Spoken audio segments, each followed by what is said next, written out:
నిర్మలకనకవర్ణం ప్రజ్వలత్పావకం. ఎంతో శక్తివంతమైన టెంపుల్ ఇది. మీ అందరికీ తెలిసే ఉంటుంది అనుకుంటున్నా, బట్ ఇంకా కొంతమంది తెలియని వాళ్ళు ఉన్నారు. సర్వదా సుప్రసన్నం పటుతర ఘనగాత్రం. ఇక్కడున్న ఆంజనేయ స్వామి ఎట్లా వెలిసిండు, ఇక్కడ ఎలాంటి పూజలు జరుగుతాయి, ఎంత స్పెషల్ టెంపుల్ ఇది. జయ కరవాలం రామదూతం నమామి. అంజనా సుప్రజా వీరపూర్వ. సో లోపల ఆంజనేయ స్వామి వినాయకుడు వెలిసింది ఈ గుండు పైనే. ఉత్తిష్ట హరిశార్దూల కర్తవ్యం. తెలుసు కదా, వంటే ఆంజనేయ స్వామి వాహనం.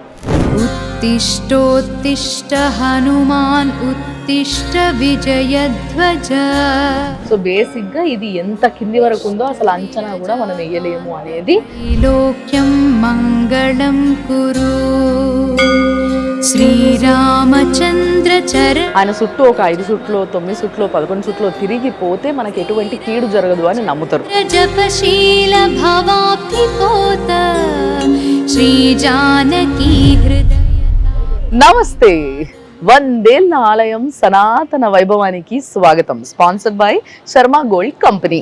ఈరోజు నేను వచ్చేసిన సికింద్రాబాద్ తాడ్ బండ్లుండా వీరాంజనేయ స్వామి టెంపుల్కి. ఎస్, ఎంతో శక్తివంతమైన టెంపుల్ ఇది. మీ అందరికీ తెలిసే ఉంటుంది అనుకుంటున్నా, బట్ ఇంకా కొంతమంది తెలియని వాళ్ళు ఉన్నారు. అండ్ ఇన్ డీప్గా అంటే చాలా మంది గుడికి వస్తూ ఉంటారు, పోతూ ఉంటారు, మొక్కుకుంటారు. ఇక్కడ చాలా దేవుడు చాలా శక్తివంతుడంట, మనం కోరుకున్న కోరికలన్నీ తీర్చేస్తారంట అన్న విషయం అందరికీ తెలుస్తుంది. కానీ ఆ గుడి యొక్క చరిత్ర, ఆ గుడి ఎట్లా కట్టిండ్రు, ఏం కథ, అసలు ఏంది స్పెషాలిటీ, ఇవన్నీ ముచ్చట్లు చెప్పేటందుకే నేనున్నా. కాబట్టి మీ అందరికీ ఈరోజు ఇక్కడున్న ఆంజనేయ స్వామి ఎట్లా వెలిసిండు, ఇక్కడ ఎలాంటి పూజలు జరుగుతాయి, ఎంత స్పెషల్ టెంపుల్ ఇది, ఇవన్నీ మనం తెలుసుకుందాం పార్టీగా.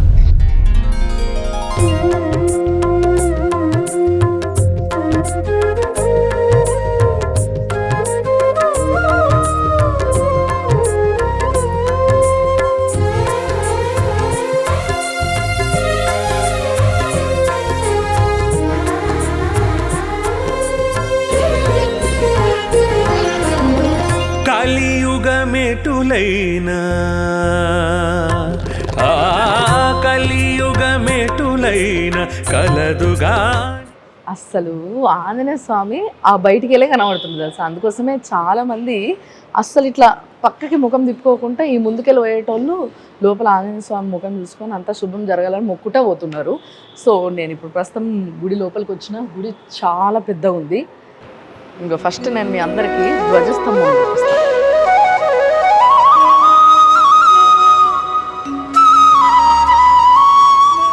బేసిక్గా మనము ధ్వజస్తంభం అన్ని గుళ్ళల్లో ఇట్లా పంచలోహాలు ఉన్నవి అట్లా చూస్తూ ఉంటాం కదా, కానీ ఇక్కడ మాత్రం వెండిది అన్నట్టు. ఇదంతా వెండి ధ్వజస్తంభం.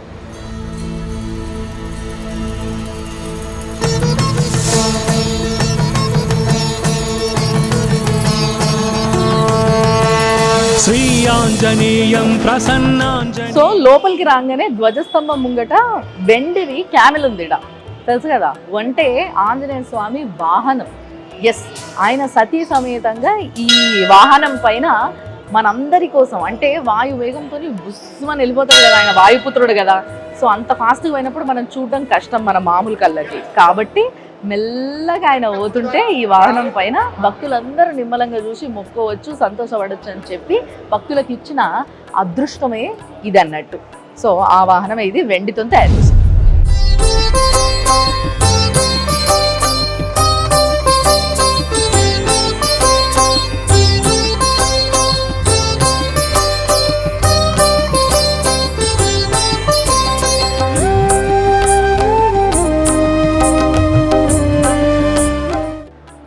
రోజు చాలా మంది భక్తులు వస్తారు ఇడికి. అండ్ ముఖ్యంగా ట్యూస్డే రోజు సాటర్డే రోజు విపరీతంగా జనాలు వస్తారు. ఇగో వెనకాలకి వెళ్ళి గుండు కనిపిస్తుంది చూసినరా, ఇది ఏదైతే ఇట్లా గుండు ఉందో ఒక రాయి, ఆ రాయి పైనే ఆ ఆంజనేయ స్వామి స్వయంగా వెలిసిండు అన్నట్టు. అయితే మీకు ఇంకో ముచ్చట చెప్పాలి ఏంటి అని అంటే, ఈడ చాలామంది మామూలుగా ఈ మండలి అని చేస్తారు కదా, అంటే మాల వేసుకుంటారు కదా 41 రోజులు 45 రోజులు, డిపెండ్స్ వాళ్ళు ఏం మొక్కుంటారో దాన్ని బట్టి. సో అట్లా మాల వేసుకున్న వాళ్ళు, అంటే ఆంజనేయ స్వామికి మాల వేసుకున్న వాళ్ళు చాలామంది రెగ్యులర్గా ఇక్కడికి వచ్చి చుట్టూ తిరగడము, ఇక్కడ ఉండడము, వెనకాల రూమ్స్ అవి ఇవి ఉంటాయి, ఇక్కడ ఉండడము, పూజలు చేసుకోవడము, సో ఇట్లా గడుపుతూ ఉంటారు అనమాట. అండ్ చూసారు కదా, ఆ రాయిని అందరు ముట్టుకోవడము, లేకపోతే దానిపైన అందరు రాస్తూ ఉంటారు, ఇక మన వాళ్ళకి అలవాటు కదా, అవి ఇవి గీకుడు రాసుడు ఇట్లాంటివి చేయొద్దు అని చెప్పేసి ఇట్లా చుట్టుముట్టు కూడా ఫెన్సింగ్ వేసినట్టు వేసేసారు అనమాట. బట్ మెయిన్గా మీకు అందరికీ తెలిసిందే, ఒకనొక టైంలో మొత్తం అంతా కూడా గుండ్లు బండలు రాళ్ళు గుట్టల్లాగానే ఉండేది మొత్తం అంతా ఈ ఏరియా కూడా. సో అన్న ఒక గుండు పైన వెలిసిండు కాబట్టి మిగతా అంతా మామూలుగా ఏమంటే జనాలు వచ్చేసి ఆక్యుపై చేసేసి ఇల్లులు ఈ షాపులు ఇవన్నీ పెట్టుకున్నప్పటికీ ఈ ఒక్క గుండు మాత్రం అట్లే ఉండిపోయింది. అండ్ దాని మీద ఆంజనేయ స్వామి వెలిసిండు కాబట్టి ఆ పూజలు అప్పటి నుంచి జరుగుతూనే ఉన్నాయి.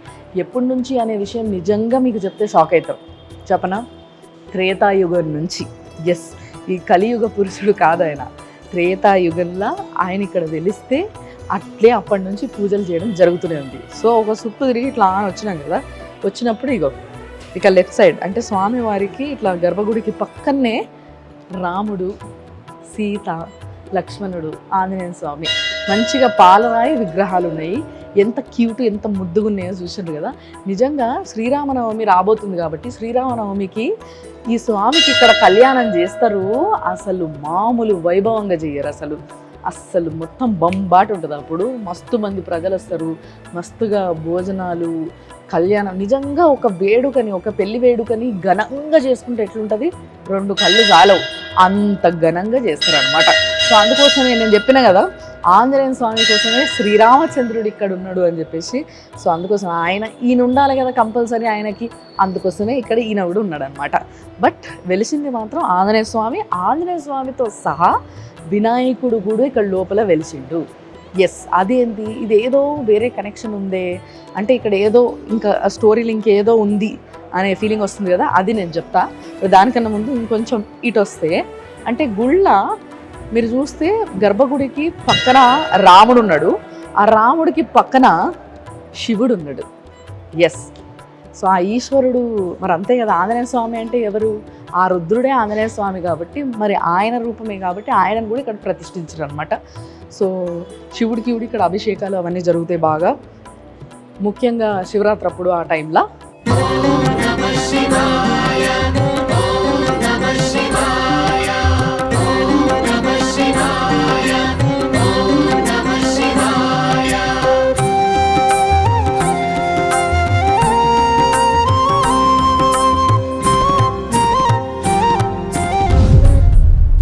సో ఈ గుడిలో ఇంకో కార్నర్లో నవగ్రహాలు కూడా ఉన్నాయి. సో బేసిక్గా నవగ్రహాలు మీకు తెలుసుంటే గుడి బయట పెడుతుంటారు.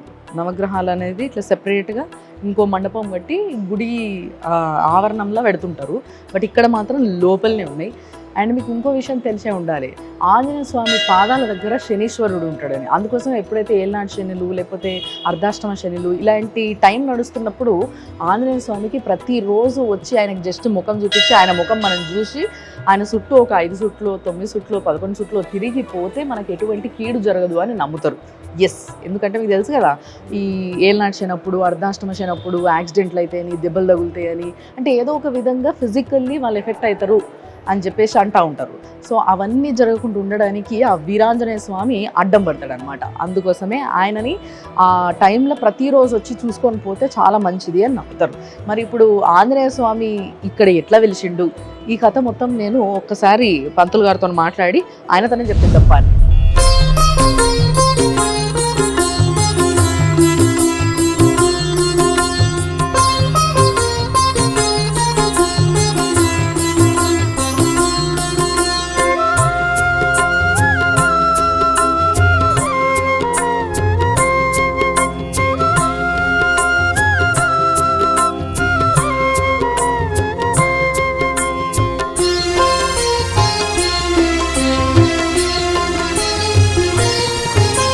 శరణం శరణం హనుమంత స్వామి శరణం హనుమంత పవన కుమార హనుమంత పాప వినాశక హనుమంత శరణం శరణం హనుమంత స్వామి శరణం హనుమంత పవన కుమార హనుమంత పాప వినాశక హనుమంత శరణం శరణం హనుమంత స్వామి శరణం హనుమంత పవన కుమార హనుమంత పాప వినాశక హనుమంత శరణం శరణం హనుమంత స్వామి శరణం హనుమంత పవన కుమార హనుమంత పావన చరిత హనుమంత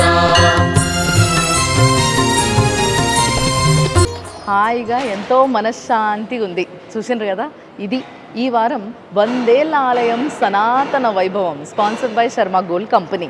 మరి మనకి సిటీలోనే ఇంత మహిమ గల గుడి ఉంది అని అంటే ఎవరైనా మిస్ అవుతారా? అందుకోసమే ఎవరైనా మిస్ అయిన వాళ్ళు ఉంటే తప్పకుండా వచ్చేసేది సికింద్రాబాద్ దగ్గర ఉన్న తాడ్బండ్ వీరాంజనేయ స్వామి గుడికి. తప్పకుండా ఇడికి రావాలి, దర్శనం చేసుకోవాలి, ఆ స్వామిని మనసారా మొక్కుకోవాలి. నమ్మకంతో అన్ని కోరికలు తీర్చేస్తాడబ్బా. మరి చూస్తూనే ఉంటుంది Suman TV. Anchors dress courtesy sari house, OU colony, Shaikpet, Hyderabad.